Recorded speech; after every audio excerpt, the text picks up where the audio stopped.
Maalala po ito para sa lahat. Huwag na huwag ninyong iiwan ang inyong mga anak tulog man o gising sa loob ng sasakyan. Sa lungsod ng Maynila, isang batang babae ang namatay matapos daw maiubang natutulog sa loob ng kotse. Yan ang tinutukan ni Mav Gonzalez. Hindi makapaniwala ang inang ito na ang masaya sanang pamamasyal ng kanilang pamilya mauuwi sa trahedya. Namatay matapos masuffocate ang 8 taong gulang na anak-anakan niyang si John Jacobe na naiwang natutulog sa loob ng sasakyan. Namasyal sa isang mall ang pamilya nila noong Martes ng gabi. 10 silang nagsiksikan sa maliit na kotseng ito. Yun talagang pangako ko sa kanila na lalabas kami pagkatapos ng bagong taon. Pagdating namin dito, kasi alam ko gising pa lahat ng mga tao, kasi gising naman sila, sabi ko, mark ang kotse dyan. Ngayon sabi, sige baba na kayo, dali hatid natin yung kotse, kasi hiniram lang namin yung kotse sa kapatid ng asawa ko. Pinahiram lang yun sa amin. Ngayon sabi ko, nakababa na ba? O, wala. Sabi ko, nakababa na po ma. Ngayon, wala naman kami nakita talagang may naiwan eh. Wala talaga po kami nakitang may naiwan. Kasi iiwanan ko ba yung anak ko? Alas 3 ng madaling araw sila nakauwi sa Baseco Compound sa Maynila. Kinaumagahan, napansin nilang wala ang bata sa bahay kaya hinanap nila buong araw. Gabi na nang maisip nilang baka naiwan sa kotse ang bata kaya binalikan nila ito. Tulog yun yung bumabatay ng kotse kaya doon na kami po nag-alarma na baka naiwan. Kasi tulog nga po. Ay, yung pinuntahan yun ng asawa ko. Siya nung pumunta rin kasi hindi ko naman alam ang susi nun. Pinuntahan yung kapatid niya. Ay, yung binuksan nandun na nga yung bata. Sa backseat natagpuan ang walang buhay na katawan ni Jana. I-autopsy ang bata para matukoy ang ikinamatay niya. Ayon sa pulisya, maaaring maharap sa kasong negligence resulting in homicide ang nagmamaneho ng kotse. Nasawi ang isang bata sa Maynila matapos siyang naiwang natutulog sa loob ng kotse. Hindi raw napansin ang kanyang mga kamag-anak na hindi nakababa ng sasakyan ng bata matapos nilang mamasyal. Dahil dito nahaharap sa reklamong kapabayaan ang kanyang ama-amahan. Live mula sa Quezon City, may report si Mav Gonzalez. Mav? Jessica, nagluluksa ngayon ang pamilya ng 8 taong gulang na si Jana matapos nga raw siyang aksidenteng maiwan sa loob ng kotse at masawi. Wala ng buhay ang 8 taong gulang na si John Jacobe nang matagpuan sa loob ng kotseng ito. Ang kwento ng nag-aalaga sa kanya. Kasama nila ang batang namasyal sa isang mall noong Martes. 10 silang sumakay sa maliit na sasakyan. Si Jana at ang isa pang bata sa likod pumwesto at nakatulog sa biyahe pauwi. Alas 3 ng madaling araw sila nakauwi sa Baseco Compound sa Maynila. Ipinarada ang kotseng hinaram. Saka tinakpan pa ng lona. Wala ni isa ang nakapansin. Hindi pala nakababa si Jana. Yun talagang pangako ko sa kanila na lalabas kami pagkatapos ng bagong taon. Pagdating namin dito, kasi alam ko gising pa lahat ng mga tao, kasi gising naman sila, sabi ko, mark ang kotse dyan. Ngayon sabi, sige baba na kayo, dali hatid natin yung kotse, kasi hiniram lang namin yung kotse sa kapatid ng asawa ko. Pinahiram lang yun sa amin. Ngayon sabi ko, nakababa na ba? O, wala. Sabi ko, nakababa na po ma. Ngayon, wala naman kami nakita talagang may naiwan eh. Wala talaga po kami nakitang may naiwan, kasi iiwanan ko ba yung anak ko? Buong araw doon nilang hinanap ang bata. Alas 8 na kagabi nang sabihin ng batang katabi niya sa biyahe pauwi na naiwang natutulog si Jana sa kotse. Tulog yun yung bumabatay ng kotse kaya doon na kami po nag-alarma na baka naiwan. Kasi tulog nga po. Ay, yung pinuntahan yun ng asawa ko. Siya nung pumunta rin kasi hindi ko naman alam ang susi nun. Pinuntahan yung kapatid niya. Ay, yung binuksan nandun na nga yung bata. Nahaharap sa reklamong negligence resulting in homicide ang ama-amahan ng bata na siyang nagmaneho ng kotse. Wala akong foul play dito. Itong kaso na to ay nangyari lang through dun sa kapabayaan ng kanyang ama-amahan. Wala po dapat isihin na. Hindi ko po alam kung alam ko nun may bata doon na natutulog yun dun. Mahal na mahal ko yun, sir. Ako nagpalaki yun. Tapos gagalunin ko na pabayaan yun yung bata. Halos 1 taon na ang nakararaan. Natagpuan ding patay ang 2 bata sa loob ng nakaparadang sasakyan sa Antipolo. Batay sa investigasyon, nasuffocate o hindi nakahinga ang mga bata matapos nilang ilang oras na makulong sa sasakyang nakabilad pa naman sa sikat ng araw. Pero nakitaan din sila ng mga pasa sa ulo at katawan.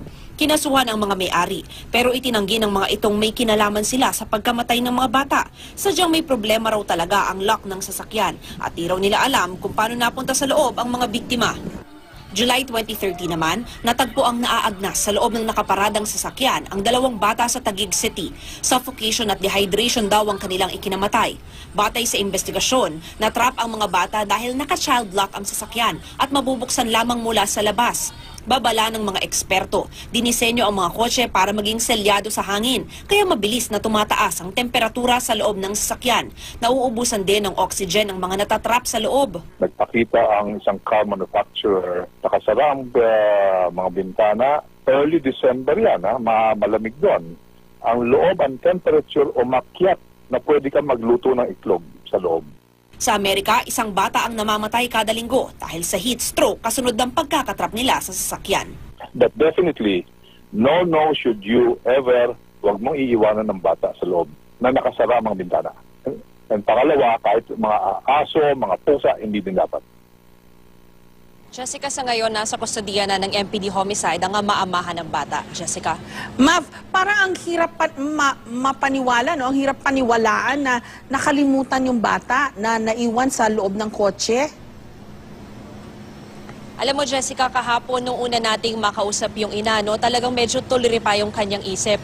Ang kwento niya sa atin ay dahil alas 3 na ng madaling araw natutulog yung mga bata, syempre medyo inaantok na, kaya nung bumaba silang lahat ay pinababa niya yung mga bata at ang akala nila ay lahat nga nakababa na dahil marami sila, 10 sila nasakay ng kotse at hindi nila napansin na yung isang ang bata ay naiwan sa likuran. Ngayon tinanong daw niya doon sa mga ibang bata na nakababa na kung lahat ba tayo ay nandito na at ang sabi naman daw lahat nga nakababa na. Nang tinandaw nila ay wala silang nakita sa loob ng kotse. Maaring kasi madilim at dahil nga nandoon sa likuran na natili itong bata na natutulog at dahil nga natutulog siguro kaya na rin hindi nakasagot yung bata nang magtanong kung may tao pa sa loob. At ayon din doon sa nanay, napansin na lang nga nila na nawawala itong si Jana noong umaga na dahil nung almusal nakita nila wala na yung bata. Doon daw sila naghanap-hanap, doon sila nagtanong doon sa mga kapitbahay at noong gabi na nga doon lang nila naisipan na itanong doon sa batang katabi na baka meron pang naiwan sa loob kung nasaan si Jana. At doon nga lang naisip din ng isang bata na baka nga naiwan dahil natutulog daw si Jana nung bumaba sila ng kotse, Jessica. Okay, ilan bang bata yung kasama nila sa kotse at nakalimutan nila yung isa, Mav?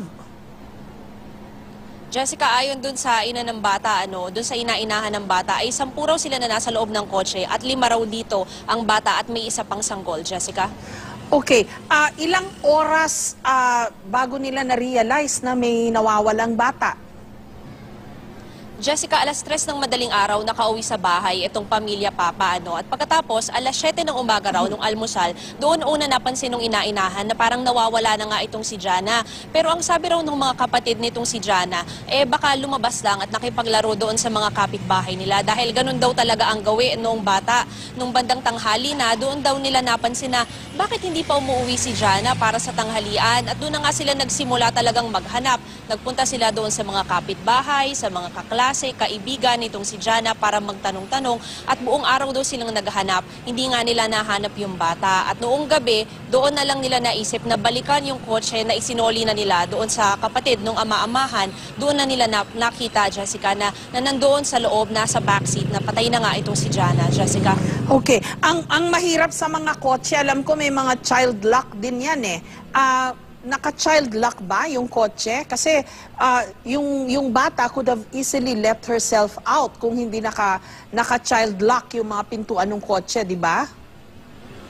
Jessica, kagabi, nung pinuntahan ng Soko itong kotse, nung binuksan gamit yung susi, bumukas yung front doors. Pero nung sinusubukan nilang buksan yung likuran, ay hindi mabuksan. Kaya malamang nga ito ay naka-child lock. In addition to that, dahil nga ang sabi nila, yung bata raw ay nandoon sa likurang bahagi ng kotse. Pero natagpuan siya na patay sa backseat, kaya maaaring nakalipat yung bata pa sa unahan. At yung isa pa, kahapon, nung binubuksan na nila, o sinestart yung engine nitong kotse ay ayaw na nitong bumukas. Maaari raw na diskargado na dahil baka nagalaw pa nung bata sa pag-a-attempt nga niya na makalabas sa kotse. But just the same, natrap nga yung bata at maaaring naubusan daw ng oxygen. Kaya nga namatay na siya doon sa loob ng kotse, Jessica.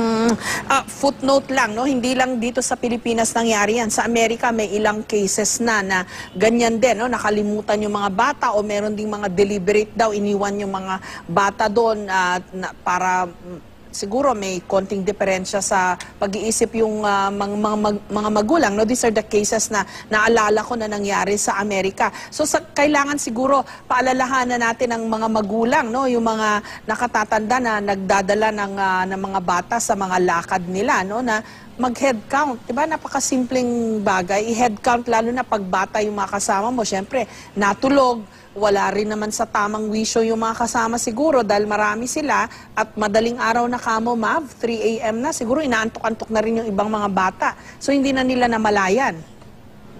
Oo, tama Jessica. Kaya nga ang maipapayo natin doon sa mga magulang o sa iba pang guardians kung magsasama po kayo ng bata. Tama Jessica, no, mag-head count. Dahil alam mo naman kung ilang kayong umalis, dapat ganung karami rin kayo na uuwi. At isa pa, kung talaga pong hindi maiiwasan na kailangang iwanan yung isang bata, yung anak ninyo sa loob ng kotse, ay buksan nyo po konti yung bintana. Dahil ito po kasing mga kotse, gaya nung sinabi ng eksperto natin, ay designed ito para hindi talaga makapasok at makalabas ang hangin. Selyado ito. Kaya po kung isasara nyo ito, tapos halimbawa mainit pa, ay maaaring maubusan talaga ng oxygen yung bata.